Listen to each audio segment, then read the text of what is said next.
Hello. So this demonstration that you are seeing here are for admins only, and if you are an analyst, you can safely skip it because this is something that is uh, because there are certain features or access levels that are only available to admins, and I'm not going into how to log in and how to do how to generate advisories or how to send them because they are already in the one provided for the analysts. So if you're an admin and if you want to see how to generate reports and how to send reports, you can always go and view the video that's put up for the analysts. For admins particularly, this the purpose of this demonstration is to walk you through certain access levels that you would need for day-to-day operations. So first, as an analyst, you will have three extra access comparing yourself with the analysts, and that is manage clients, manage vendors, and the activity tab. These three are something that only admins will have access to. So we'll start one by one and we'll visit them. First, you'll have the clients feature.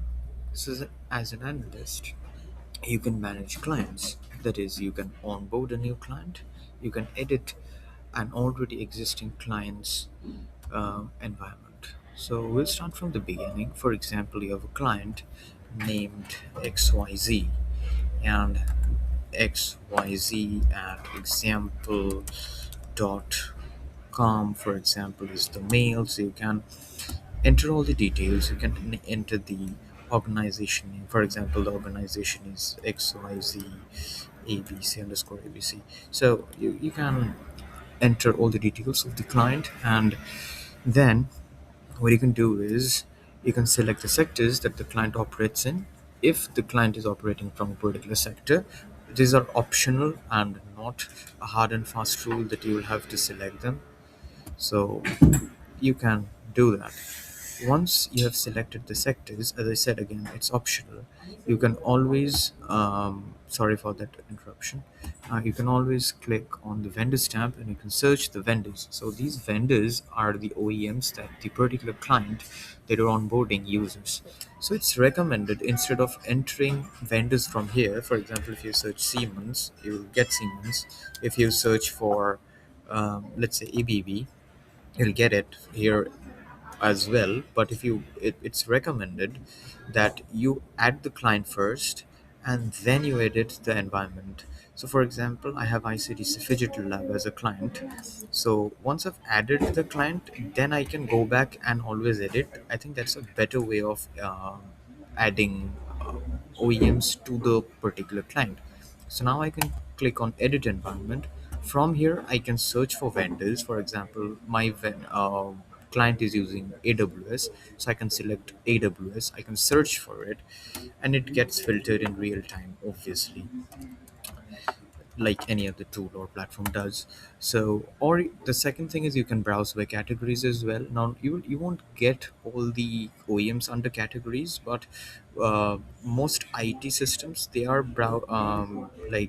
they are uh, categorized by their categories. For example, under edge you have firewalls, you have routers. Under networking you have switch, you have routing. So you can go and select the uh, vendors that your particular client is using. So for example, I can go under OS, and let's say my client is using Microsoft Windows and Ubuntu, so I can go and select it from here. So it depends on your client's environment. You can go select EDR, you can select CrowdStrike. Let's say uh, you're using Microsoft Defender for endpoint or using Palo Alto Cortex XDR. So you can always select these. So this was to show you that it's always a better idea to first onboard the client and then edit the environment. Also, if your client changes their environment, you can always go back and edit the environment and make sure you click the save button. That's pretty important. Now, coming to the next portion is assigning analysts. Now, this is an important part. As an admin, you will have to assign analysts. So this is a client, for example, ICDC Fidget Lab. So this particular client of yours will require an analyst who will view this client, so that whenever certain advisories are coming in uh, for this particular client, the analyst can see. So as an admin, what you'll have to do is you'll have to click on assign analyst, and you can select whoever analyst you want to assign.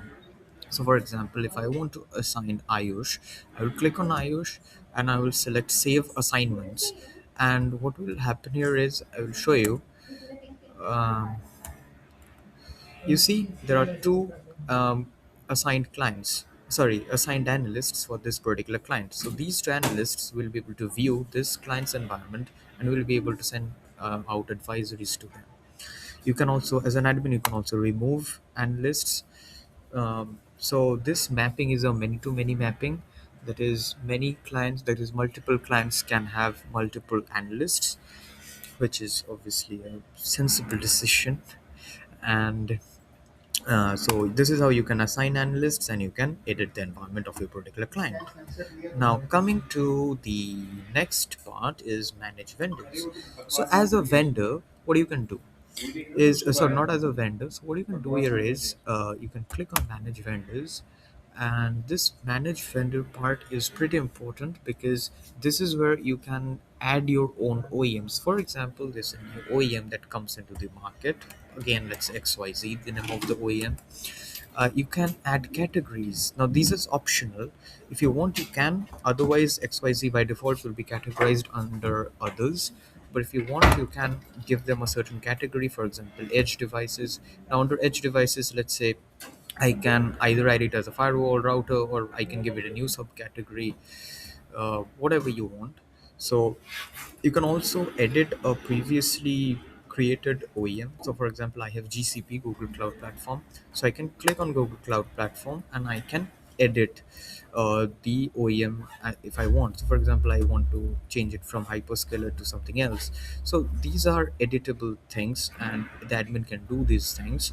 So these OEM part, so this is the place where the admin will be, excuse me, will be able to onboard OEMs or add new OEMs. Next will be activity tab. So activity tab gives, as an admin, you can see what activity the particular um, users or analysts have performed. So you're the admin. So an admin, for example, I can see, for example, this test gramaxcybertech.com, which is an analyst, has generated 3 reports. I can see which reports and when they were generated, what was the last login time of this particular analyst. So basically, this gives you an audit trail. You can also see all the analysts that you have under yourself as an admin. So this is how you can. So these are certain features that only admins have. For other generation part and viewing part, it remains same for both the analyst and the admin. If you have any doubt, please feel free to reach out to me. Um, have a great day. Thank you.